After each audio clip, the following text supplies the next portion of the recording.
అందరికీ నమస్కారం. అమ్మ మాట అమ్మాయి బాట ఛానల్కి స్వాగతం. కథ చెప్పుకుందామా? ఎవరు గొప్ప?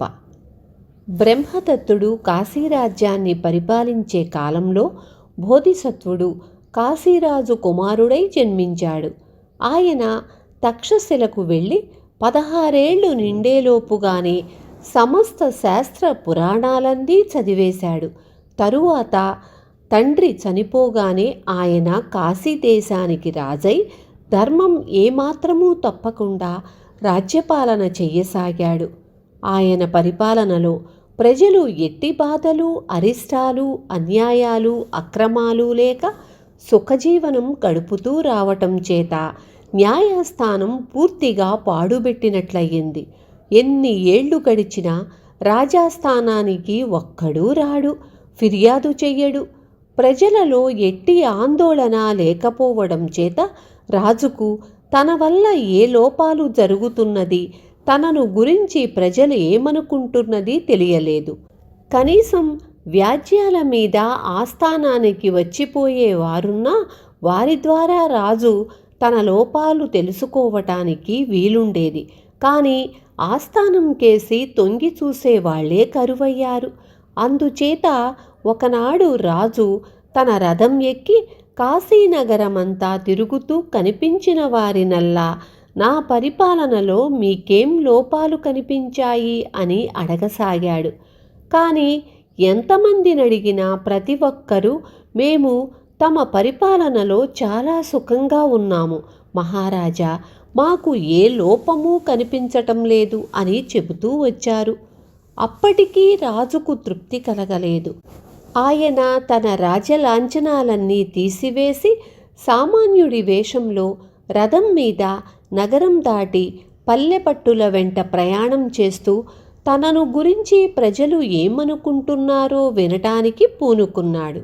ఆయన ఎన్ని గ్రామాలకు వెళ్ళినా కాశీరాజు గురించి పల్లెత్తు ఆక్షేపణ ఎక్కడా వినపడలేదు. చివరకు రథం రాజ్యపు సరిహద్దులు చేరుకొని సరిహద్దుల బాట వెంబడి తిరిగి రాజధానికి వస్తున్నది. ఆ సమయంలో కాశీరాజెక్కిన రథానికి మరొక రథం ఎదురు వచ్చింది. 2 రథాలు ఒకదాన్నొకటి తప్పుకుపోయే అవకాశం లేదు. ఎందుకంటే అది చాలా ఇరుకుబాట. దానికి 2 ప్రక్కలా ఎత్తైన గట్లున్నాయి. 2 రథాలు ఒకదానికొకటి అంత దూరంలో ఆగాయి. మేము ముందుకు వెళ్ళాలి, నీ రథాన్ని వెనక్కి తిప్పుకో అన్నాడు కాశీరాజు సారథి. నన్ను రథం తిప్పమనటానికి నీకేమీ అధికారం ఉంది? నువ్వే నీ రథాన్ని వెనక్కి తిప్పు అన్నాడు 2వ రథంలోని సారథి. 2 సారథులు కోపావేశంతో వితర్కంలో పడ్డారు. ఈ రథంలో ఉన్నది ఎవరో తెలుసా?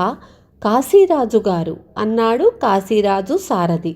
ఈ రథంలో ఉన్నది కోసలరాజుగారు అన్నాడు 2వ రథం తోలేవాడు. కాశీరాజ్యం ఎంత పెద్దదో కోసలరాజ్యం కూడా అంతే పెద్దది. వయసులోనూ చదువులోనూ కోసలరాజైన మల్లికుడు కాశీరాజుకు సరిసమానుడు. ఆయన కూడా మారువేషంలో తన దేశమంతా తిరిగి తనను గురించి ప్రజలు ఏమనుకుంటున్నారో విని తన వల్ల తప్పులున్నట్లయితే సరిచేసుకునే ఉద్దేశ్యంతో బయలుదేరినవాడే. మీ రాజుగారిలో ఆధిక్యత ఏమిటి అని అడిగాడు కాశీరాజు సారథి. దానికి కోసలరాజు సారథి వెంటనే ఈ విధంగా జవాబు చెప్పాడు. మా మల్లిక మహారాజు గారు దుష్టులకు దుష్టుడు, సజ్జనులకు సజ్జనుడు, మంచితనాన్ని మంచితనంతో బహూకరిస్తాడు, దుర్మార్గుల్ని దుర్మార్గంతో నిగ్రహిస్తాడు. ఇది వింటూనే కాశీరాజు సారథి ఈ విధంగా జవాబిచ్చాడు. మా మహారాజు ఆగ్రహాన్ని శాంతంతో జయిస్తాడు, దుర్మార్గాన్ని సాధుత్వంతో లొంగతీస్తాడు, బహుమానాలతో లోభులను ఓడిస్తాడు, అబద్ధాలకు ప్రతిఫలంగా సత్యాన్ని ఇస్తాడు. కాశీరాజు రథాన్ని తోలే సారథి అన్న మాటలు వినగానే కోసలరాజు మల్లికుడు ఆత్రంగా తన రథం నుంచి దిగివచ్చి కాశీరాజుకు ప్రణమిల్లి, పుణ్యాత్మ, నా లోపం నాకు తెలిసి వచ్చింది, దానిని సరిచేసుకొని ఇంకా ధర్మంగా పరిపాలన సాగిస్తాను అన్నాడు. తరువాత కాశీరాజు తన నగరానికి తిరిగి వచ్చి ధర్మం వెంట్రుకవాసి కూడా తప్పకుండా ప్రజారంజకంగా రాజ్యపాలన చేస్తూ వచ్చాడు. ఎప్పటికప్పుడు ఆత్మపరిశీలన చేసుకుంటూ సుఖంగా కాలం గడిపాడు. విన్నారు కదా. రేపు మళ్ళీ మరొక కథతో మీ ముందుకొస్తాను.